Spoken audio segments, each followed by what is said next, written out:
Bonsoir à tout le monde. Donc, avant le shiur, déjà, je reprends encore une fois. Un grand merci à Rabbi Shmuel d'être parmi nous pour la deuxième partie du shiur sur Parashat HaShavua. Ça fait plaisir. Et chaque fois, à chaque occasion, je le répète, quand je suis arrivé ici à Ashkelon, je cherchais où partir, comment commencer les shiurim, mais comment partir. La première personne à qui j'ai connu et qui m'a aidé à connaître du monde et à voir, j'ai une karatatov énorme, Rabbi Shmuel, et que Baruch Hashem, il fait tout ce qu'il fait, les Shem Shamaim, c'est dans le but de faire grandir Torah et Mitzvot, et ça c'est extraordinaire parce que c'est ça qui donne la tzlacha à tout ce qu'on fait, et Bezrat Hashem, שנזכה כל אחד במקומו וכל אחד בדברים שלו, chacun à sa manière, et chacun, vous savez, on dit que le Gan Eden, il y avait le Etz Hagan, Etz Hachaim est en plein milieu du Gan, parce qu'on peut arriver par plusieurs chemins. D'accord? On peut arriver d'ici, on peut arriver d'ici. Donc forcément, la Bodat Hashem, il y a des Chassidim, il y a des Litaïm, il y a des Sfaradim, il y a une manière de comme ci, une manière de comme ça, il y a toutes les manières. Et quand on fait les Shem Shamaim dans les bonnes déotes, alors tout est la même chose, et il n'y a pas un derrière qui est meilleur que l'autre, et tout est vers le chemin de la date et la Kadosh Baruch. On continue, comme la semaine dernière, sur le Navi. Alors, on est rentré dans le Navi, spécialement que Rabbi Shmuel a parlé après la paracha, donc je saute cette partie-là de paracha. Et le Navi, évidemment, avec les Gemarot, chaque fois, parce que sans les Gemarot, on ne va pas se retrouver. Donc, on va commencer le sujet avec Achav. Alors, évidemment, je dis bien de commencer, on ne pourra jamais finir aujourd'hui. Dans la partie que j'ai, on va pouvoir donner des premiers points, une histoire avec Eliyahu Hanavi. Le Navi nous raconte énormément entre lui et Eliyahu. L'histoire avec Yericho, qu'on avait une fois commencé à rappeler rapidement, qu'on va partir un peu plus en long et en large. La Mishnah a dit comme ça. Kol Israël yesh lahem chelek le'olam haba. Tout le monde la connaît. C'est une Mishnah qui est connue dans Maseret Sanhedrin, qui veut dire tout le Ham Israël, chacun il a une part dans l'Olam haba. À part que la Mishnah elle continue. Shenemar, ve'amer kulam tzadikim le'olam yirshu haaretz. Et tout de suite la Mishnah elle continue. Ve'elu she'en lahem chelek le'olam haba. Erev Tov, Rabbi David. Et voilà ceux-là qui n'ont pas de chelek l'olam haba. Donc ça veut dire que la Mishnah, elle vient et elle nous dit, Rabbi David, je te vois pas.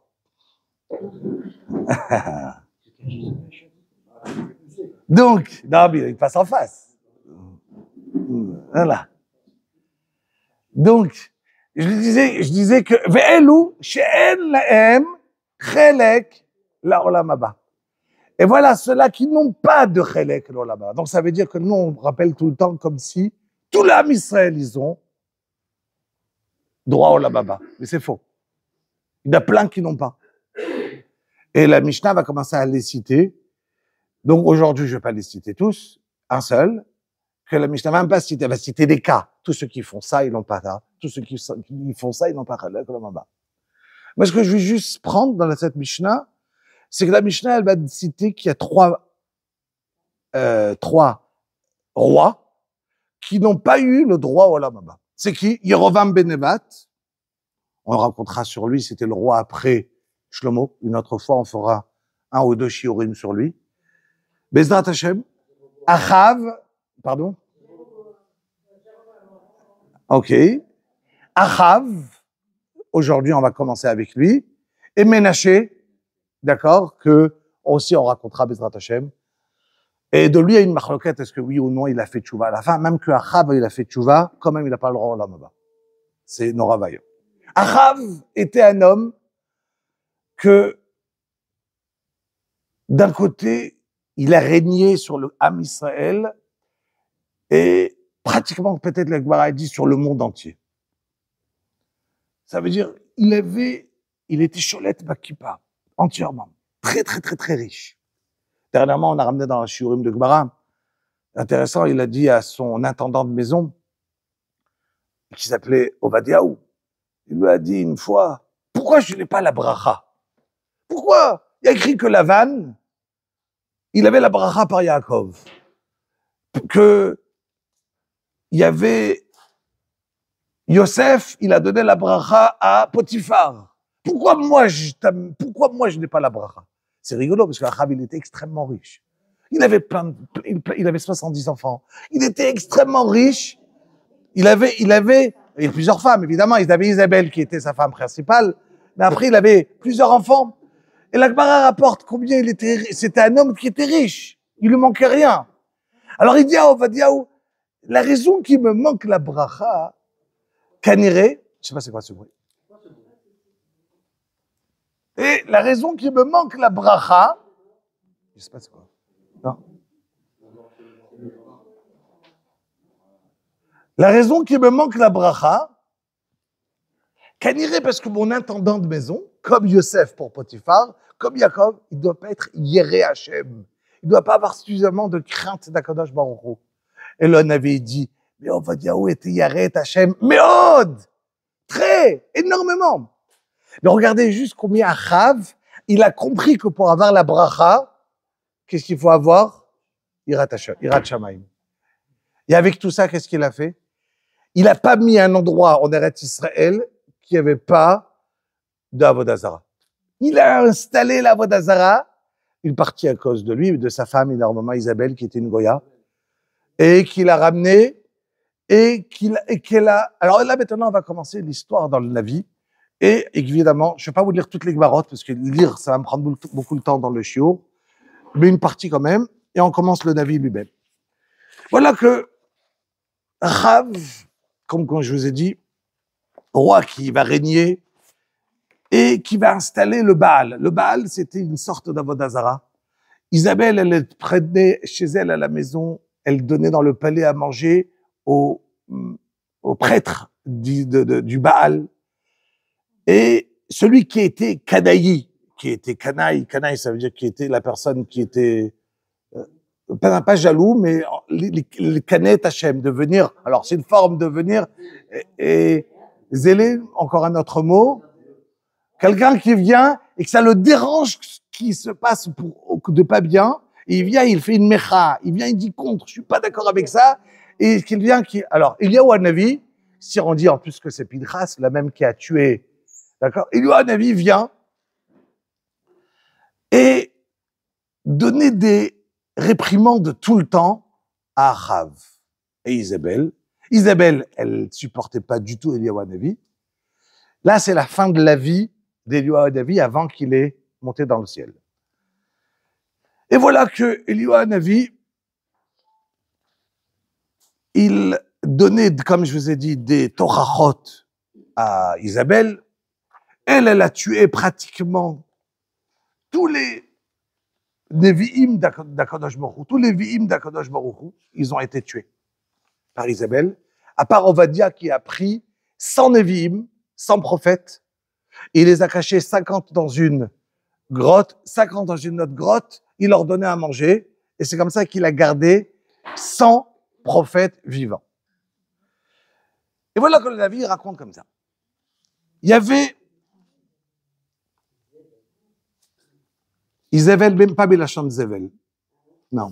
Isabelle Belachon Zvoul. Zvoul Bet Mikdasheinu.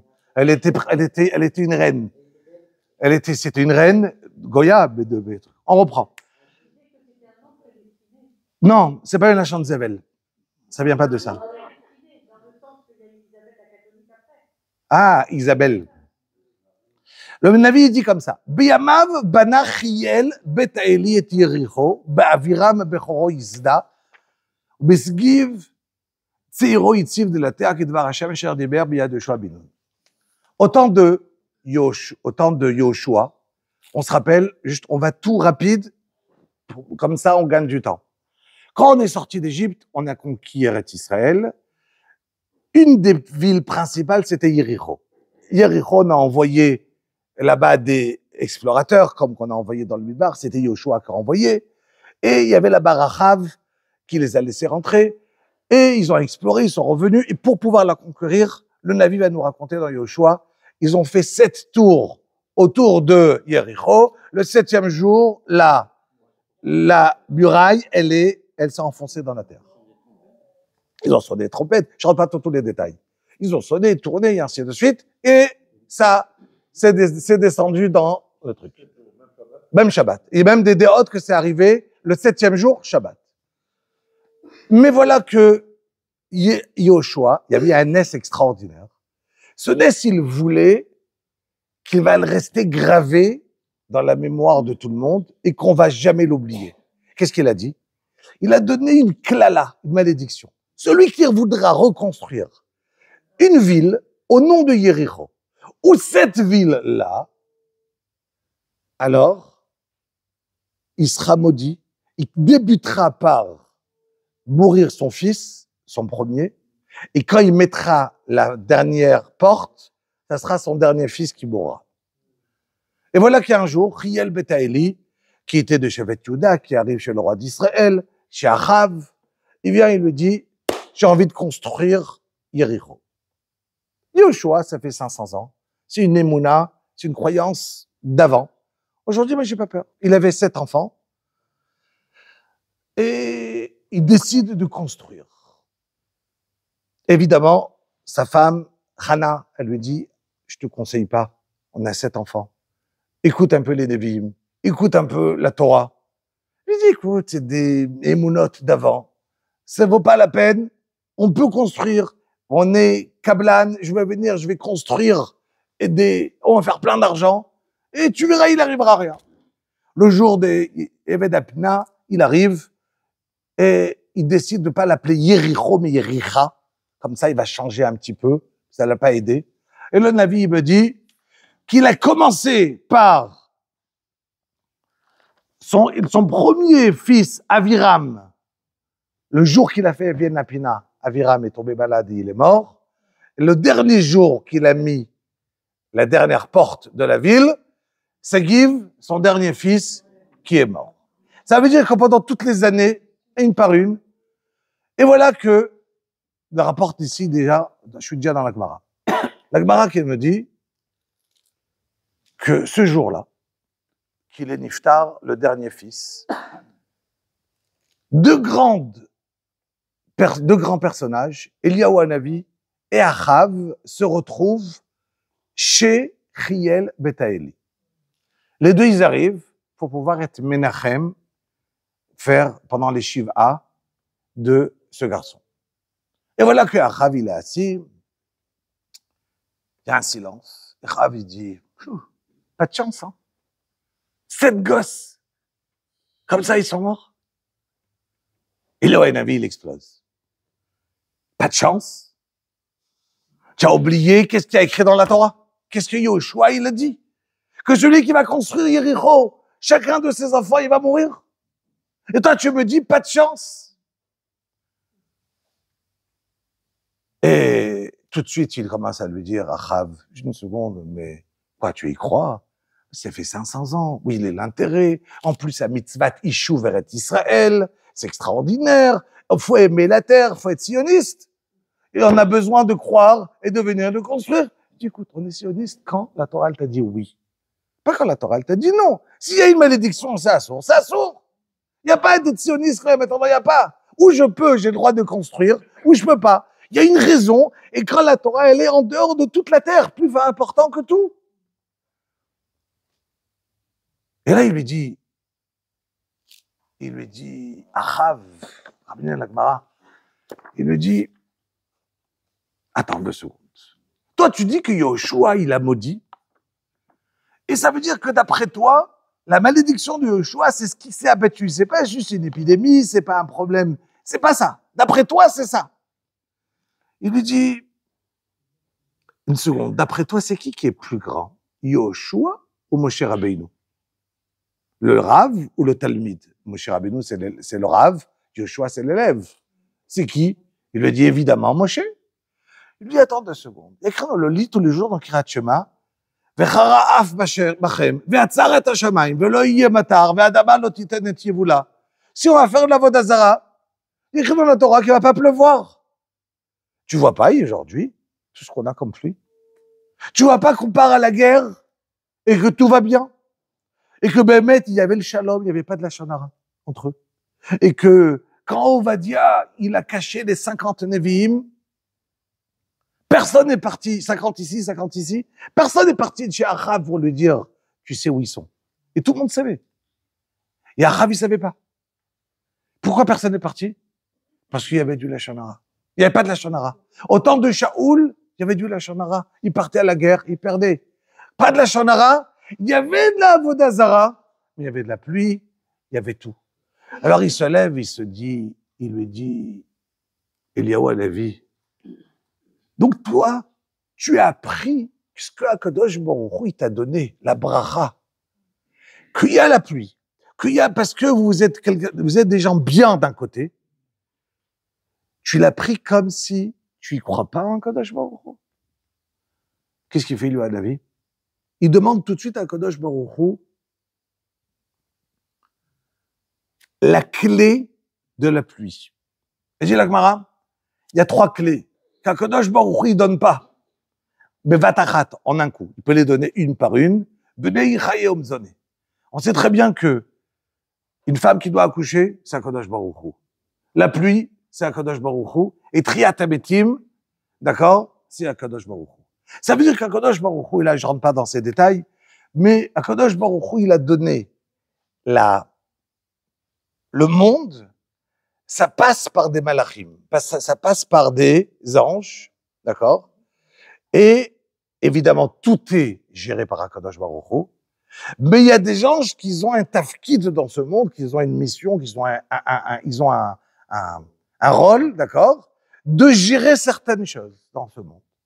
Il y a des choses qu'Akadosh Baruch Hu ne va pas donner, qui va être la clé de Triat Hametim.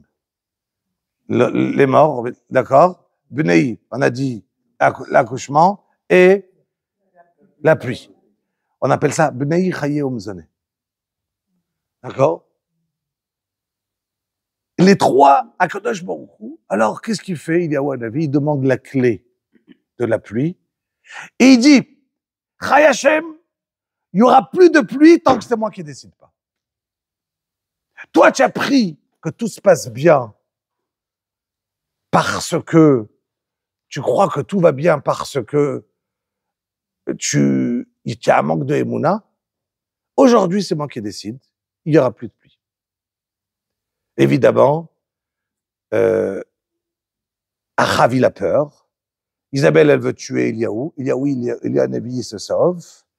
Et il va se cacher quelque part pendant 3 ans. D'où il va vivre? Elle dit la Gemara, ça revient dans le Navi, il avait des orvim, des corbeaux. Tout le monde se rappelle l'histoire des corbeaux avec Noach, qu'il est parti pour pouvoir envoyer le corbeau. Et on lui a dit, non, le corbeau, c'est pas pour aujourd'hui. Ils ont une autre mission plus tard. Après, si on revient dans la Kabbalah, c'était tous ces corbeaux, c'était des kilgoulim, de ça et de ça, on rentre pas dedans. Mais il a dit la Gemara, d'où les corbeaux, il lui a amené à manger. Il lui a amené de la viande tous les jours. D'où ramener? Il lui a ramené du Bet Mikbachaim, des cuisines de Achav. Et la Gemara va poser la question, attends, mais 2 secondes, c'était cachère? Ah, c'était cachère, attends 2 secondes. Quand il y a un moumar, quelqu'un qui vient, qui fait de la avodah zara, il fait une shrita, la viande, elle n'est pas cachère. D'accord? Et comment Eliyahu Hanavi, il a pu manger de la viande qui appartenait à Achav? D'accord? Non, il y avait plusieurs tiroutim, dont un des tiroutim, c'était la viande de Ovadia. Ovadiaou qu'on a parlé, qui lui, il était Navi et qui recevait par là. Mais en tout cas, bien des tiroutim sur Achav lui-même, d'accord, je rentre pas dedans. Mais c'est juste l'idée de comprendre est-ce que Bemet Bassar Shnita Leminaïn, c'est pas des Gmarot ici, comment ça se passe quand j'ai une viande qui est disparue, et ainsi de suite, comment ça fonctionne. Ok. Mais en tout cas, Eliyahu Hanavi, il avait un petit nahal qui passait de l'eau qu'il pouvait boire. Il recevait à manger et à boire, à manger la viande de la part de corbeaux. Et voilà, il passait là-bas pendant 3 ans. Entre-temps, famine en toute Eretz Israël. Vous imaginez le nombre de morts. Vous imaginez la catastrophe que la malchoute de Achav, elle est en train de tomber. Akadosh Baruch Hu, il a envie de ramener de l'eau. Qu'est-ce qu'il fait? Il dit à Eliyahu Hanavi, il va lui enlever l'eau qui lui coulait dans son petit ruisseau. Et il va dire à Eliyahu Hanavi, vas-y, chez une femme, je vais vous reprendre rapidement dans le Navi, Vaïver Hashem, Elav les morts, Kumler, Zarafta, vas-y chez une femme, il rencontre une almana, il rencontre une femme qui était veuve, et elle lui dit, voilà, viens si tu veux manger, elle n'a pas de quoi manger, il veut te la manger, il lui dit, écoute, vas-y, avec ça, ce que tu vas faire, et tu auras de quoi manger une bracha sans fin. Ça veut dire, tu vas avoir un peu d'huile, il y aura la bracha, ça va jamais se finir.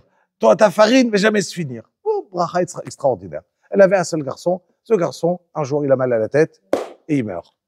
Tout de suite, il y a un avis. Il vient, et la dame, elle lui dit, tu es venu chez moi. Jusqu'à maintenant, moi, j'étais une tzadékette. Mais quand il y a un avis, il arrive chez moi, aux yeux à côté de toi, qu'est-ce que je suis? Rien. Donc, ça s'est considéré, moi, que je suis rien à côté de toi. Du coup, mon fils, il est niftar. Il y a un avis, qu'est-ce qu'il a envie de faire tout de suite? De ressusciter cet enfant. Mais on se rappelle que Triat HaMetim, il faut une deuxième clé. Il dit à Hachem, tu peux me donner la clé de Triat HaMetim? Qu'est-ce qu'a dit l'Akbara? Hachem, il lui a dit, rends-moi d'abord la première clé. Parce qu'après, on va dire quoi? Que moi, le Rav, j'ai une seule clé entre mes mains, toi, tu en as deux? Ça marche pas. Il dit l'Akbara. Donc, du coup, il a dû rendre la clé. Et donc, il voulait qu'il y ait de la pluie. Parce que l'âme Israël avait besoin de la pluie. On peut pas laisser comme ça. Mais d'un autre côté, à mon avis, c'est dehors, hein, que ça doit être ouvert l'autre porte, et là-bas, ça sonne. La dernière. Donc, je reprends. Il lui dit, il lui a un avis, redemande, il me reste 5 minutes à Botaï. Il demande, il lui a un avis, veut la clé. Il lui dit Hachem, il lui dit non. Rends-moi la clé. Il rend la clé à Hachem. Hachem lui dit, OK, maintenant vas-y chez Achav. Il arrive chez Achav, il rencontre Ovadiaou. Ovadiaou, il le voit. Il est où? Achav, il te cherche, ça fait 3 ans pour te tuer. Achav, il est molaire sur tout le monde, on t'a cherché dans le monde entier. Tu étais où? J'étais en dessous de chez toi, je t'ai caché, j'étais à côté. Ben Hachem, il m'a sauvé. Il lui dit, vas-y dire à Achav que je suis là. Il dit, tu veux qu'il me tue? Non, n'aie pas peur.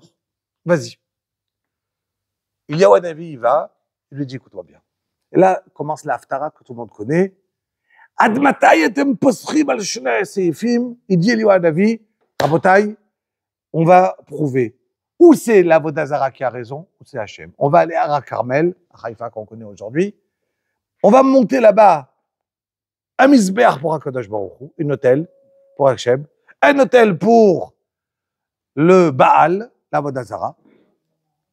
Et voilà que vous allez essayer, vous allez partir, et si celui qui le feu, il tombe du ciel, c'est lui qui a raison.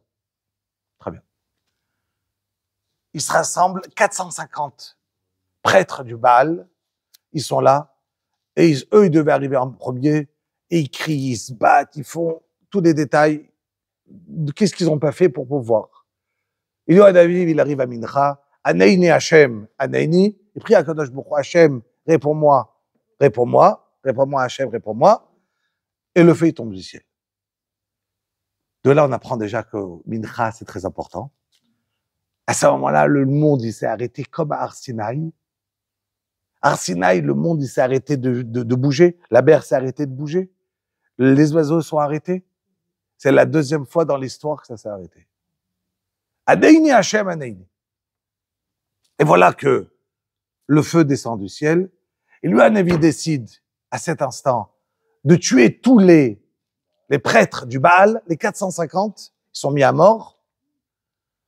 Et ils viennent, ils cassent l'autel qu'ils ont tellement prié que ça va tomber pour le Baal, où il y avait là-bas leur bête, que le feu devait descendre. Et quand ils cassent, ils voient un homme qui est mort, en dessous, et qui attrape son pied. On le tire, et on voit un homme qu'ils avaient caché là-bas pour faire du feu et faire croire que c'était de la Avodah Zara, du Baal qui lui arrivait. Et ce feu-là devait, comme si la Avodah Zara, elle avait raison. C'était qui ce monsieur? Riel Betaeli. celui qui a construit Yericho. Ça veut dire, regardez, Rabotai, un homme qui est rachat, qui connaît combien c'est faux, il sait combien Akadosh Baruch Hu, c'est vrai, il est capable de venir et de faire faux pour crier et de dire c'est moi qui ai raison. Et là, la suite de l'histoire dans la deuxième partie, Bezrat Hashem, c'est Eliyahu Hanavi qui est tout content parce que ça marche. 450, Achav il le laisse. Le souci, c'est quoi la deuxième partie? C'est Achav qui rentre chez lui à la maison et qui raconte à Isabelle, on a tué 450, et elle, c'était sa Avodazara, elle hurle, où il est Eliyahu, je veux le tuer tout de suite. Eliyahu, il se tire, et qu'est-ce qu'il fait? Il dit à Kadosh Baruch Hu, ça y est, je vais mourir. Je veux plus. Et là commence l'histoire avec Eliyahu Hanavi, et une discussion extraordinaire entre Eliyahu et Hachem, et surtout des Gemarot de comprendre qu'est-ce qui s'est passé, pourquoi Eliyahu Hanavi, après, il est devenu Malach Habrit, l'ange qu'il est dans tous les britotes. Pourquoi il est arrivé, Eliyahu Hanavi, il est monté. Qu'est-ce qui s'est passé avec Elisha, son élève? Mais Bezrat Hashem, deuxième partie, la partie Rabbi Shmuel, Chazak Baruch.